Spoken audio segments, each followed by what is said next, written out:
వీలు పడకపోతే కార్యక్రమం అయిపోయిన తర్వాత వ్రతాలు చేసుకుంటారు. ఇలాంటి మహత్తరమైన కార్యక్రమం ఇలా పీటలు పెట్టుకుని గుళ్ళో ఎంతో ఆనందంగా ఉంది చూడటానికి కూడా. మీరు అందరూ కూడా సహకరిస్తే చక్కగా పూజా కార్యక్రమం యథావిధిగా జరిపి మీ 5 అధ్యాయాల కథలు కూడా చక్కగా మొత్తం వివరంగా మీకు అర్థమయ్యేటట్టు చెప్తా. మీరు కానీ జోలు పెట్టుకుంటుంటే మొదటి అధ్యాయం సగం, రెండో అధ్యాయం సగం, చివరికి వచ్చేటప్పటికి అసలు లేకుండా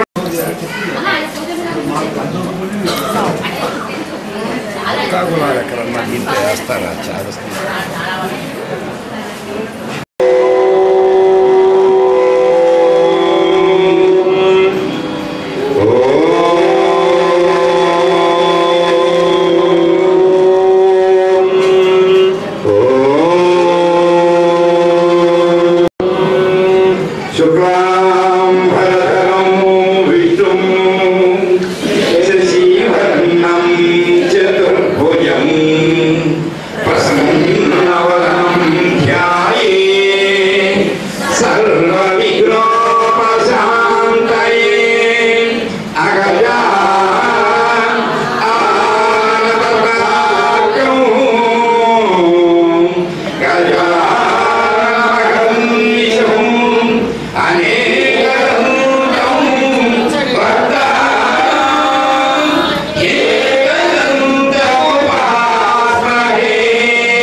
సత్యనారాయణ స్వామిని సకల దేవతల్ని ముందు తలుచుకున్నాం కన్న తల్లిదండ్రుల్ని. వాస్తవం ఏమిటంటే ఎన్ని జన్మలెత్తినా కూడా తల్లిదండ్రుల యొక్క రుణం తీసుకోలేం కాబట్టి మనకి ఆ పితృదేవతను కూడా మనం కంపల్సరిగా తలుచుకుని తర్వాత దీపారాధన నిర్వహించండి అందరూ కూడాను.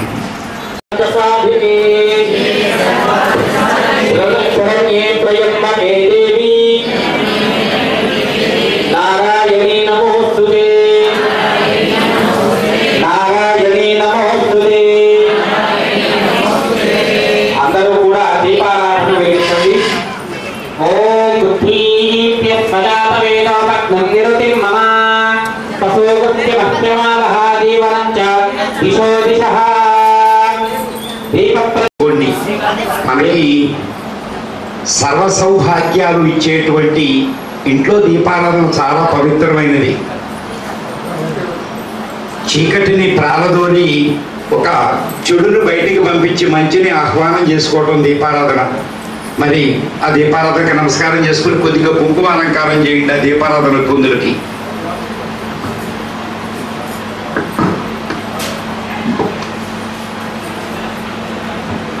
శ్రీ మహాగణాధిపతయే నమః. దీపారాధనకి అక్షతలు ఒక పుష్పం వేసి నమస్కారం చేసుకోండి. దేవదేవతాభ్యో నమః. అలంకారార్థాహమివోండి. అక్షతలు తీసుకోండి. ముందుగా ఓం దేవీం వాతమయనియంత దేవాస్తా విష్ణురూపాః కశవే వదంతి స్నానానంతరేషమోర్జందహానాధేనుర్వాగత్పానముదుష్టమేతో అయం ముహూర్త శుభ ముహూర్త అస్తు. ఆ అక్షతలు గౌరీదేవి మీద వేసి నమస్కారం చేసుకోండి. కలశం మీద వేసి అక్షతలు గౌరీదేవిని తయారు చేయండి. అందరూ కూడా గౌరీదేవిని చేసుకోండి. చేసుకున్న వాళ్ళు ఉంటే వదిలేయండి, చేసుకోకుండా ఉంటే అందరూ కూడా గౌరీదేవిని చేయండి. కింద బత్తి వేయండి, చక్కగా కుంకుమ అలంకారం చేయండి అందరూ కూడా గౌరీదేవికి.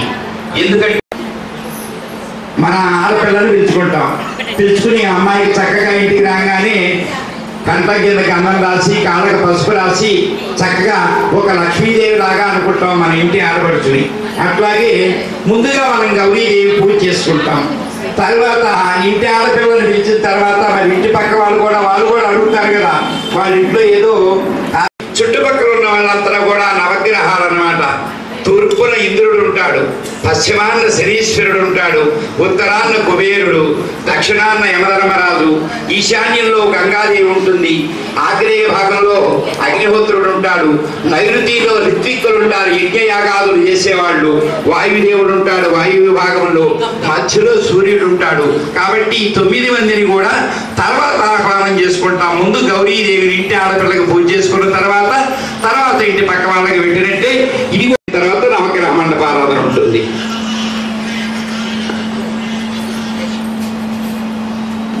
అందరూ కూడా గౌరీదేవిని చేయండి, ఒత్తిపత్తి వేసి పెట్టండి, చక్కగా కుంకుమాలంకారం చేయండి. శ్రీ మహాగౌరీదేవతాభ్యో నమో నమః. ఓం అలంకారార్థాః మీవో దండాః లంకాసు.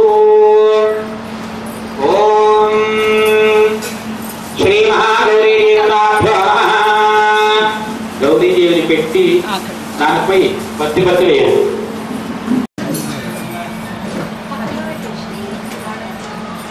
గౌరీదేవి చేసుకున్న తర్వాత గౌరీదేవిని లోపల అమ్మవారిని పెట్టి అక్షంతులతో పట్టుకోండి అందరూ కూడాను.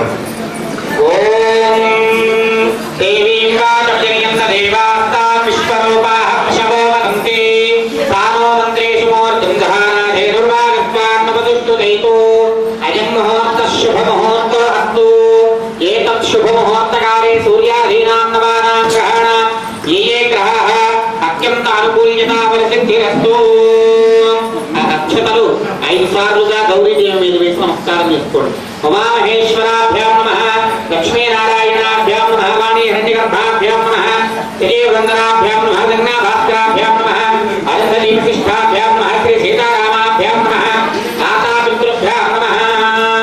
అందరూ కూడా మీకు జన్మనిచ్చినటువంటి తల్లిదండ్రికి నమస్కారం చేసుకోండి. మాతాపితృభ్యాం నమః, అగ్నయే నమః. 4వ సారి చేయగలుగుకోండి. ఆసమ్య హస్తౌ రక్షాయ.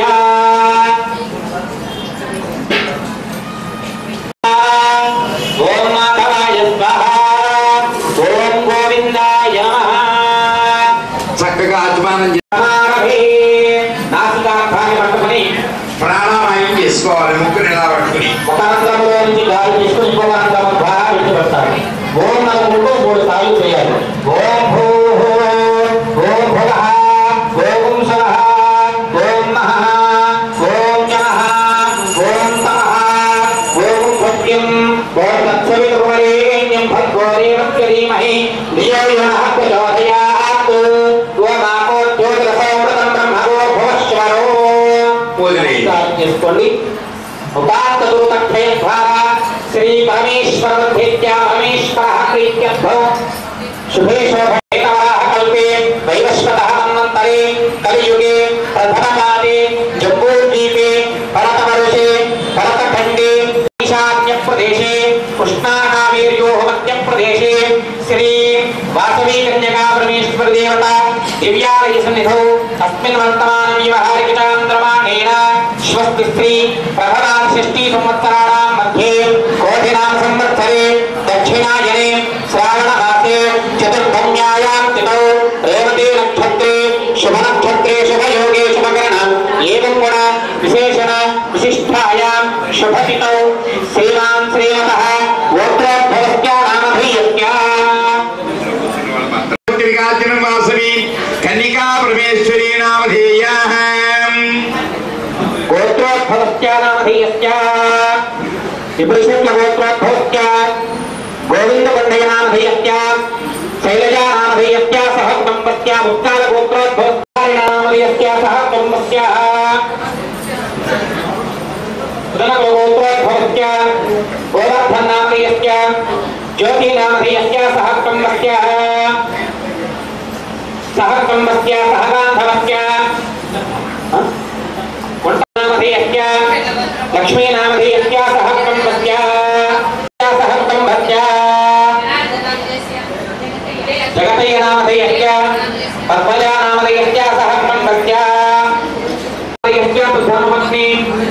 जयन्तीनामधेयस्य सहस्रं सत्या नाभिलगोत्रोद्भवस्य श्रीनिवासनामधेयस्य पद्मनामधेयस्य सहस्रं सत्या सहस्रं सत्या गोत्रोद्भवस्य श्रीनिवासगोत्रोद्भवस्य यादेनामधेयस्य तद्भवस्य लक्ष्मणामधेयस्य सहस्रं सत्या पूर्णगोत्रोद्भवस्य लक्ष्मीनारायणामधेयस्य मणिमनामधेयस्य सहस्रं सत्या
శ్రీ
అడిగారట, అయ్యా ఏ వ్రతము చేస్తే ఏ తపస్సు చేస్తే మాకు ఫలము సిద్ధించడం అట్టి దానిని మాకు తెలపమని చెప్పి సూతులు వారు కోరారట.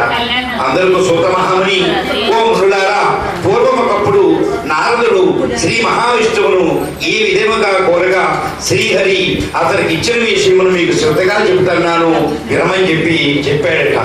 పూర్వం ఒకప్పుడు నారద మహాముని సకల లోకములను తిరుగుతూ భారతదేశమున భూలోకానికి వచ్చారట. వచ్చిన తర్వాత నారద మహాముని భూలోకమున మానవులు చాలా కష్టములు పడుతున్నారు, నానా బాధలు పడుతున్నారు, ఈ కష్టములు ఎట్లు దొరుకుతాయి నాయన, మరి దీన్ని ఆలోచించుతూ విష్ణులోకానికి వెళ్ళాడట.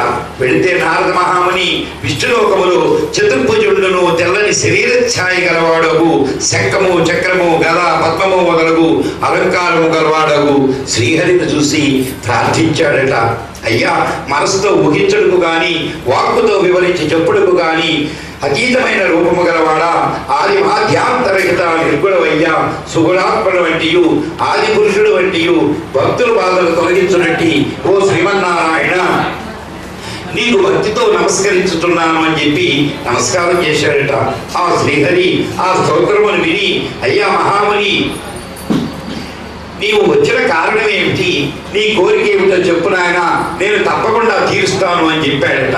అప్పుడు నారదుడు శ్రీ విష్ణువును చూసి, జగద్దర్శగా భూలోకమున మానవులు చాలా కష్టములు అనుభవించుతున్నారు, చాలా బాధలు పడుతున్నారు, దానికి ఏదైనా ఒక చక్కటి ఉపాయం ఉంటే చెప్పు నాయన అని చెప్పి ప్రార్థించాడట. అప్పుడు శ్రీహరి, అయ్యా నారద మహాముని, నువ్వు లోక హితార్థమైనటువంటివి చక్కని విషయమును అడిగావు నన్ను, అది అందులకు ఒకటే ఒక వ్రతము కలదు, అది సత్యనారాయణ స్వామి వ్రతము. ఆ వ్రతాన్ని ఎవరైతే భక్తి శ్రద్ధలతో ఆచరించుకుంటారో వారికి సకల సుఖములను అనుభవిస్తారు నాయన, పరమోక్షమును పొందుతారు అని చెప్పాడట. అది విని నారదుడు, అయ్యా ఓ దామోదర, ఆ వ్రతము ఆచరించడం వలన మనకు ఏమి ఫలము కలుగును, ఆ వ్రతము ఎట్లు ఆచరించాలి, నాకు దానిని వివరంగా చెప్పు నాయన అని చెప్పాడట. అందరూ శ్రీహరి, అయ్యా సత్యనారాయణ స్వామి వ్రతము సకల దుఃఖములను నివారణ చేయును, సకల ఐశ్వర్యములను కలగజేయును, సంతానము లేని వారికి సంతానమును, సర్వత్రముగా జయప్రదముగా ఉండును. ఈ వ్రతము వైశాఖ మాసమునందు కానీ, శ్రావణ మాసమునందు కానీ, మాఘమాసమునందు కానీ, కార్తీక మాసమునందు కానీ ఒక శుభోదయమున ఆచరించవలెను. కష్టములు సంభవించినప్పుడే కాకుండా కష్టములు రాకపోయినప్పటికీ కూడా ఈ వ్రతాన్ని చేసుకుంటే తప్పకుండా ఎలాంటి వివాదమైనా కూడా దొరుకుతుంది అని చెప్పాడట. నారద మహాముని ఈ వ్రతమును శక్తి గలవారు ప్రతి నెల ఆచరించవచ్చును, లేదా సంవత్సరములకు ఒకసారైనాను ఆచరించవచ్చును. ఎవరి శక్తి కొద్దీ వాళ్ళు చేసుకోవచ్చును ఆయన అని చెప్పారట. అప్పుడు సత్యనారాయణ స్వామి వ్రతము పౌర్ణమి తిథియందు కానీ, ఏకాదశి నాడు కానీ, రవి సంక్రమణ దినమున సూర్యోదయమునకి పూర్వమే నిద్ర లేచి కాలకృత్యములను నెరవేర్చుకుని స్నాన సంధ్యానుష్టములు యథావిధిగా నిర్వర్తించుకుని భక్తితో, ఓ దేవాది దేవ, ఓ సత్యనారాయణ స్వామి, నీ అనుగ్రహము పొందుటకు మేము భక్తి శ్రద్ధలతో ఈ వ్రతాన్ని ఆచరించుకుంటున్నాము నాయన, మాకు ఈ చేర్చుకునే భాగ్యాన్ని మాకు ప్రసాదించమని చెప్పి నమస్కారం చేసుకుని ఆ విధముగా ఉదయాన్నం కానీ, మధ్యాహ్న కాలం కానీ,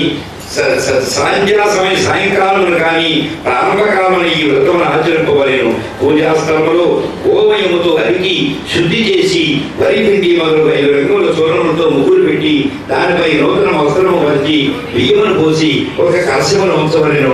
ఆ కలశము చక్కగా పూలతో అలంకారం చేసి ఆ సత్యనారాయణ స్వామి వారి యొక్క ప్రతిమను పెట్టుకుని, ఓ దేవాది దేవా, మేము ఈ కార్యక్రమాన్ని ప్రారంభం చేస్తున్నాం కాబట్టి మాకు సకల ఐశ్వర్యములు ఇవ్వు నాయన అని చెప్పి ముందుగా ప్రార్థించి సకల ముందు కార్యక్రమాన్ని చేసుకునే ఎప్పుడెప్పుడైనా కూడా సత్యనారాయణ స్వామి వ్రతంలో ఏం చెబుతున్నాడంటే, నీ యొక్క శ్రద్ధ అనేది దాని మీదే ఉండాలి నాయన అని చెప్పి చెబుతాడు. ఏ కథకైనా కూడా, ఏ పూజకైనా కూడా మనం ఎప్పుడైతే శ్రద్ధ వహిస్తామో అప్పుడే ఆ పూజ యొక్క ఫలితం దొరుకుతుంది అని చెప్పాడట. ముందుగా విఘ్నేశ్వరుని పూజ చేసుకుని, తర్వాత లక్ష్మీదేవిని పూజ చేసుకుని, తర్వాత ఆదిత్యాది నవగ్రహ దేవతలకు పూజ చేసుకుని చక్కగా యథావిధిగా మనకి శక్తిని ఎంతైతే ఇస్తాడో సత్యనారాయణ స్వామి వ్రతం చేసుకోవడానికి ఎంతో బృహత్తరమైనటువంటి అవకాశం మనకు కలిగింది. కానీ కొంతమంది ఏం చేస్తారంటే వ్రతం చేసుకుందామని చూస్తారు, కానీ ఒక అరగంటలో అయిపోవాలి. అలా కాదు, నువ్వు ఎవరిని పిలుచుకున్నా, ఇంటి పక్క ఒకళ్ళని పిలుచుకున్నప్పటికీ కూడా చక్కగా నీకు చేతనైన వారికి స్వామివారు ఏం చెప్పారంటే, నీ దగ్గర లేకపోతే ఒక కొండైనా నైవేద్యం పెట్టునాయన, ఒక్క కొబ్బరికాయ కొట్టు, కొంచెమే ప్రసాదం చేసుకో, నువ్వు ఆడారంభంగా ఏం చేయవసరం లేదు, కాకపోతే నీ యొక్క శ్రద్ధ అనేది దాని మీద ఉంచుకుని తృప్తిగా చేసుకుంటే సరిపోతుంది అని చెబుతాడు. కాబట్టి ఎట్టి పరిస్థితుల్లో కూడాను ఈ యొక్క ముందుగా విఘ్నేశ్వర పూజ, తర్వాత నవగ్రహ మండపారాధన, ఆ స్వామివారి యొక్క ఒకవేళ విగ్రహం లేకపోతే మనం ఆ రూపాయి కాయినైనా పెట్టుకుని చేసుకోమని చెబుతున్నాడు. కాకపోతే ఏకలవ్యుడు ద్రోణాచార్యుల వారి దగ్గర విద్య నేర్చుకునేటప్పుడు పోని మట్టి బొమ్మను చేసుకుని నేర్చుకున్నాడు. అంటే ఏమిటంటే మన యొక్క మనసుని ఆ స్వామివారి మీద ఉంచితే ఏదైనా కూడా మనం సాధించగలవచ్చు అన్నమాట.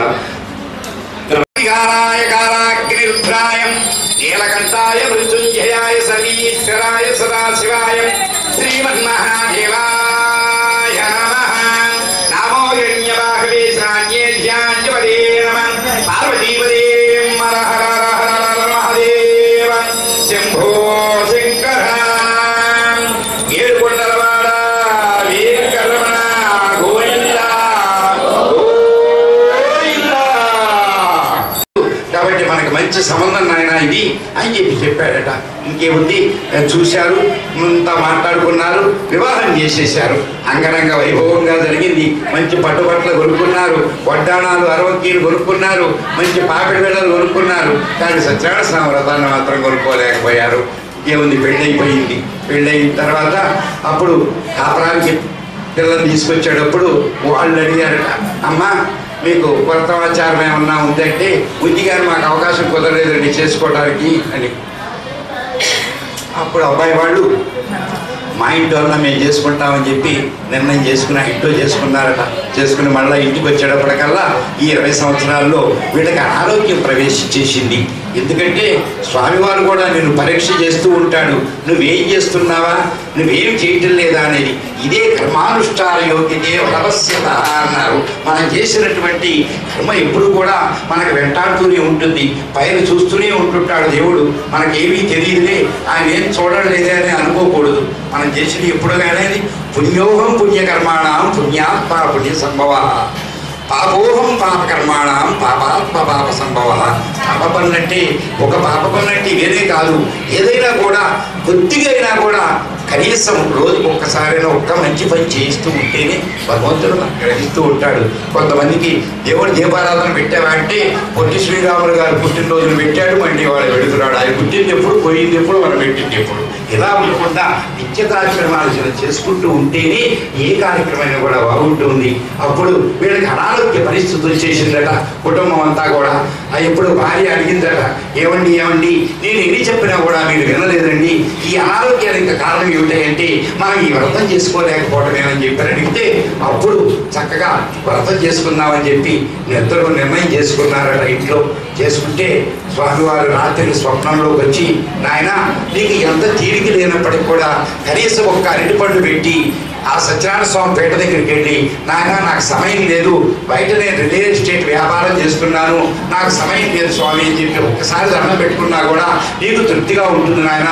దానికి కూడా నీకు శ్రద్ధ లేకపోతే చివరికి నువ్వు చేసేదంతా కూడా ఎవరి కోసం చేస్తున్నావు నాయన, ఏమి ఉపయోగం లేదు నాయన అని చెప్పి స్వప్నంలో చెప్తే చక్కగా 10 మందిని పిలుచుకుని వచ్చిన వాళ్ళందరికీ కూడా జాకెట్ ముక్కలు పెట్టేసి అరటిపండు తాంబూలం ఇచ్చి చక్కగా సహావంతి భోజనం చేస్తే అప్పటి నుంచి కూడా కుటుంబం అంతా సుఖంగా ఉందట.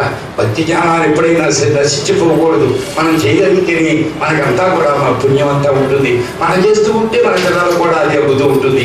మనం ఏది మాట్లాడితే మన పిల్లలు కూడా అదే మాట్లాడుతూ ఉంటుంటారు. శ్రీనివాస సత్యనారాయణ స్వామి మహారాజుకి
తీసుకోండి అందరూ కూడాను.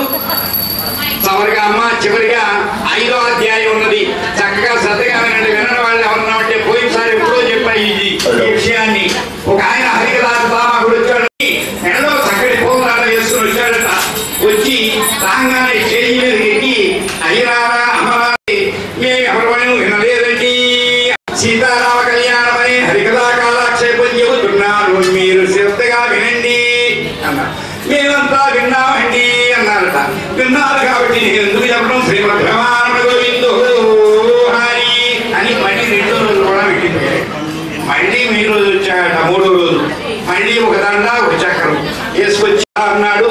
కాబట్టి మనం ఇది పక్కవాళ్ళంతా మేమంతా విన్నామండి అన్నారట. మరి మీరమ్మా అడిగితే మేము వినలేదండి అన్నారు. ఈ ఎన్న వాళ్ళకి చెప్పండి, శ్రీమద్రమారమణ గోవిందో అని. వారికి అభ్యర్థించి లేదు, వీళ్ళు విన్నది లేదు. అట్లాగే ఇది 5 అధ్యాయాల్లో ఎవరన్నా వినని వాళ్ళు ఉంటే చాలా చిన్న కథ కాబట్టి ఇదైనా శ్రద్ధగా వినండి. ఓ మునీంద్రులారా, మరి ఒక కథ చెప్తున్నాను. మీరు పూర్వము తొందర రాజ్యపాలన చేయుచున్నాడు. ఆ తుంగధ్వజుడు ఒకనాడు అరణ్యములకు పోయి అనేక జంతువులను సంహరించి ఇంటికి తిరిగి వచ్చే భారతంలో ఒక మారేడు చెట్టు కింద వల్లలు సత్యానుసార వ్రతం చేసుకుంటూ ఉన్నారట. ఉండేటప్పటికీ రాజుగారు ఏం చేశారంటే మంత్రి గారిని గుర్రం మీద ఎక్కించుకుని చక్కగా వెళుతూ ఉన్నాడట.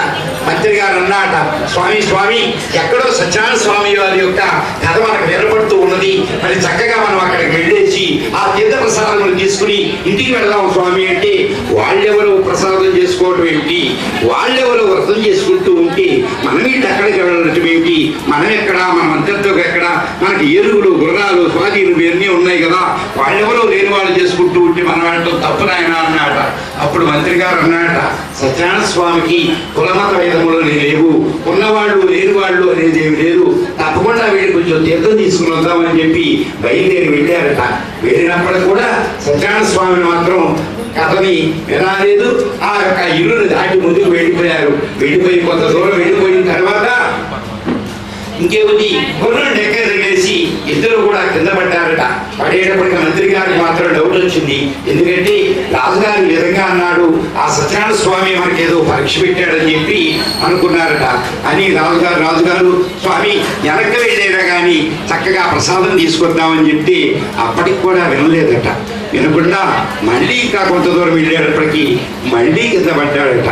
పడిన తర్వాత అప్పుడు మళ్ళీ చెప్పాడట, నీకు ఎన్నిసార్లు చెప్పాలరా, చెబితే వినవా, దేవుడు అనేవాడు ఎక్కడున్నాడు, అసలు దేవుడే లేడు అని అన్నాడట రాజుగారు. అనేటప్పటికీ మంత్రి గారికి చాలా కోపం వచ్చిందట. ఇంకేముంది, కొంత దూరం ఇంకా ప్రయాణం వెళ్ళిపోయారట. వెళుతూ ఉండగా దారిలో ఒక పెద్ద గుమ్మడి పాదు ఒకటి, పెద్ద పాదు కనపడిందట. పాదు కనపడేప్పటికీ రాజుగారు అన్నాడట మంత్రి గారితో, ఏం స్వామి నేను చెప్పానా, దేవుడికి అసలు బుర్రే లేదు, చిన్న చెట్టుకి ఇంతంతరావు కాయలు పెట్టాడు, ఇది కరెక్ట్ అయిన పద్ధతి కాదు అని చెప్పాడట. మంత్రి గారు అన్నాడట, దేవుడు ఎప్పుడు కూడా కరెక్ట్గానే పెడతాడు, ఎవరికి ఏది ఎక్కడ పెట్టాలో ఆయన పెడతాడు, ఆయనలో ఏది తక్కువ ఉండదు అని. పెట్టుంటే చిన్న మొక్కకి ఇంతరావు గుమ్మడికాయ ఏమిటి అని చెప్పి అన్నారు. ఇంకా కొంత దూరం ప్రయాణం చేసిన తర్వాత బాగా అలసట వచ్చేసిందట ఇద్దరికి కూడా.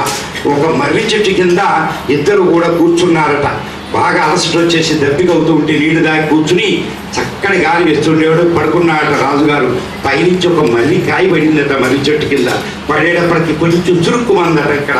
అప్పుడు అన్నాట, దేవుడు కరెక్ట్గానే ఉన్నాడు నాయన, ఇంత మద్ద చెట్టుకి కానీ ఇంత గుమ్మడికాయని పెడితే నాకు అలవగిలేది, అందుకే కింద పాకేదానికేమో అంతరావు కాయ పెట్టాడు, పైనుండేదానికి చిన్న మల్లికాయ పెట్టింది, అందుకే నాయన దేవుడు ఎప్పటికీ ఎక్కడికి పోలేదు, దేవుడు కరెక్ట్గానే ఉన్నాడని. అప్పుడు ఇద్దరు కూడా వెనక్కి వచ్చేసి ఆ తీర్థ ప్రసాదాలు తీసుకుని ఇంటికి వెళ్ళారట. సత్యనారాయణ స్వామికి కులమత వేదాలనేవి లేవు, పూజ ఎంత చేసుకోవాలనేది కూడా లేదు. మనం జతనికే 10 మందిని పిలుచుకోవచ్చు, జత కాకపోతే నలుగురిని పిలుచుకైనా కూడా సంవత్సరానికి ఒకసారి ఈ సత్యనారాయణ స్వామి వ్రతం చేసుకుంటే కుటుంబం అంతా కూడా సుఖ సంతోషాలతో కళకళలాడుతూ ఉంటుంది. ఎందుకంటే మల్లె పువ్వు చూడంగానే ఎంతో అందంగా కనపడుతుంది, గులాబీ పువ్వు కూడా ఎంతో అందంగా కనపడుతుంది. మనిషి యొక్క కుటుంబం కూడా ఎప్పుడూ కూడా అలాగే సుఖ సంతోషాలతో ఉంటే, సంపూర్ణ ఆయురారోగ్యంతో ఉంటే ఎలాంటి ఇబ్బందులు ఉండవు. ఇది పదిమోధ్యాయ సమాప్తః. శ్రీరామసహిత సత్యనారాయణ స్వామి మహారాజుకి అక్షంతులు వేసేయండి, కొబ్బరికాయ కొట్టండి, తర్వాత మీ హారతి 5వ హారతి ఇచ్చేసేయండి.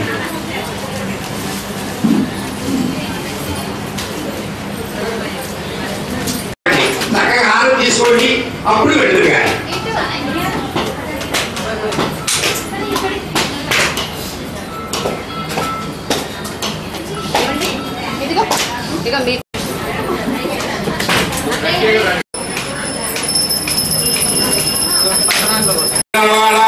వెంకటరమణ గోవింద గోవింద. మామిడి టెక్క కూడా తిన్నారు కాబట్టి ఇంకో 2 టెక్కదామని చెప్పి వాళ్ళ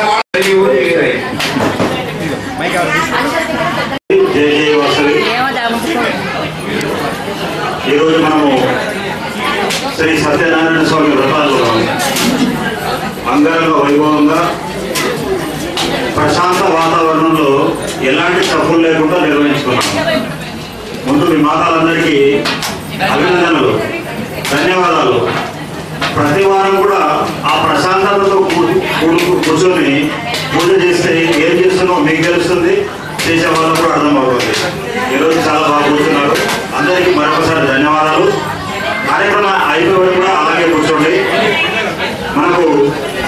ఈరోజు అమ్మవారికి పట్టు చీరలు సమర్పించినటువంటి దాతలు కుజపూడి సురేష్ సంధ్యారాణి గారు. వారికి అమ్మవారి ఆశీస్సులు ఎల్లవాళ్ళ ఉండాలని ఆ అమ్మవారిని ప్రార్థిస్తున్నాము. అలాగే ఈరోజు ఈ సత్యనారాయణ స్వామి వ్రతంలో పాల్గొన్నటువంటి దంపతులకు తేలుకుంట రవి దంపతులు, తేలుకుంట రవి శైలజ గారు తాంబూలం ఇస్తున్నారు. వారికి ఒకసారి ధన్యవాదాలు. అలాగే మనకు ఈ యొక్క రథపీఠలను నిన్న సాయంకాలం 6 గంటలకు వచ్చి రాత్రి 9 గంటల వరకు సుమారు 30 మంది సోదరిమణులందరూ విచ్చేసి 3 గంటలు ఈ రథపీఠలను తయారు చేయడం జరిగింది. వాళ్ళందరికీ కూడా మనస్ఫూర్తిగా అభినందనలు, అమ్మవారి ఆశీస్సులు, అలాగే సత్యనారాయణ స్వామి ఆశీస్సులు ఉండాలని మనస్ఫూర్తిగా ప్రార్థిస్తున్నాము. వాళ్ళందరికీ మరొకసారి అభినందనలు, ధన్యవాదాలు. అలాగే 26వ తారీఖు నాడు సోమవారం, ఇంకా 3 రోజులు మాత్రమే ఉంది. కృష్ణాష్టమి సందర్భంగా సాయంకాలము ఇక్కడ కృష్ణుని ఊయల్లో వేయడం జరుగుతుంది. ఆ రోజు శ్రీకృష్ణుని మీ యొక్క ఇళ్లలో ఉన్నటువంటి వాళ్ళు ఎవరెవరైతే ఉంటే వాళ్ళు తెలియపరుస్తారో ఆ శ్రీకృష్ణుని అందరినీ తీసుకొచ్చి ఇక్కడ దేవాలయంలో అలంకరణ చేస్తాము, వేయడం జరుగుతుంది. ఆ కార్యక్రమంలో అందరూ పాల్గొనాలని చెప్పేసి అని కోరుకుంటున్నాము. అలాగే పూజలో పాల్గొనేటువంటి వాళ్ళు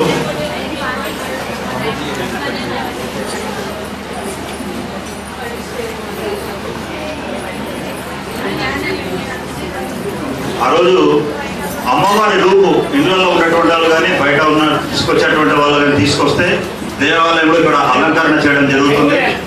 ఆ రోజు ఆ అమ్మవారి రూపుతో తీసుకొచ్చినటువంటి అన్ని రూపులకు అమ్మవార్లకు పూజ చేయడం జరుగుతుంది, అలంకరణ చేస్తాము. శ్రీచక్రం కమిటీ వాళ్ళ ద్వారా ఇవ్వడం జరుగుతుంది. ఆ పూజా కార్యక్రమం తదుపరి మళ్ళీ ఎవరి తీసుకొచ్చినటువంటి అమ్మవారి రూపులను అమ్మవారిని మళ్ళీ వాళ్ళే తీసుకెళ్తారు. కావాల్సిన విజ్ఞప్తి, వారికి చీర సన్మానం ఉంటుంది. ఆ తదుపరి చీరల వేలం పాట ఉంటుంది.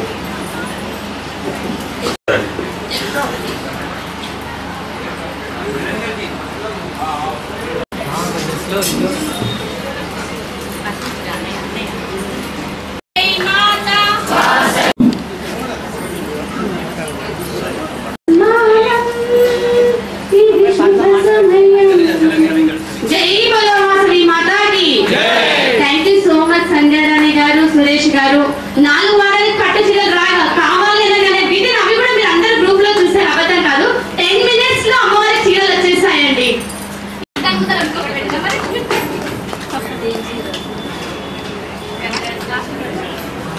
అమ్మవారి ఆశీర్వాదము, కృపా కటాక్షాలు మన ఆర్యవైశ్య కుల జాతిపై ఎల్లవేళలా ప్రసరించాలని, ఎప్పుడూ ఉండాలని కోరుకుంటూ మన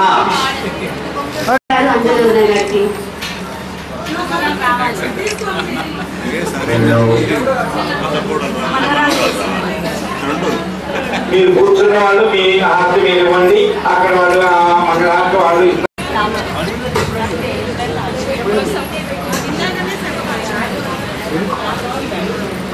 స్వర్ణరథం నిర్మాణం మన అక్కయ్య గారు మీరు దేవరకొండ వాస్తవ్యులు. ప్రతి కార్యక్రమంలో దేవాలయంలో పాల్గొనండి, దేవాలయాన్ని కూడా పాల్గొనండి.